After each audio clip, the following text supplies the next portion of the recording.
अस्सलाम वालेकुम dear viewers, I hope you are pretty well. आज के सेशन में मैं आप लोगों के लिए स्पोकन स्ट्रक्चर नंबर 19 लाया हूँ, जिसकी मदद से आप लोग डेली लाइफ के कुछ इस तरह सेंटेंसेस इंग्लिश में कहने के काबिल होंगे।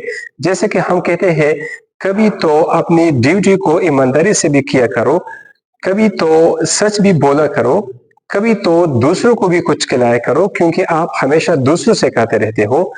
कभी तो अपने फ्यूचर के बारे में भी सोचा करो, कभी तो फारिग वक्त में मुझे भी कॉल किया करो। तो इस तरह के सेंटेंसेस इंग्लिश में हम किस तरह कहेंगे, इसके लिए जो स्ट्रक्चर यूज होता है, तो उस स्ट्रक्चर की तरफ आते हैं।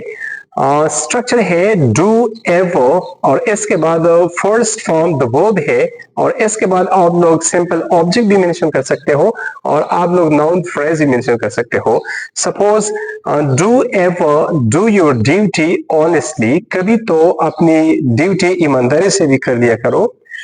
सेकेंड सेंटेंस है do ever feed the others, कभी तो दूसरों को भी कुछ खिलाया करो, because you always keep eating from others, क्योंकि आप हमेशा दूसरों से खाते रहते हो।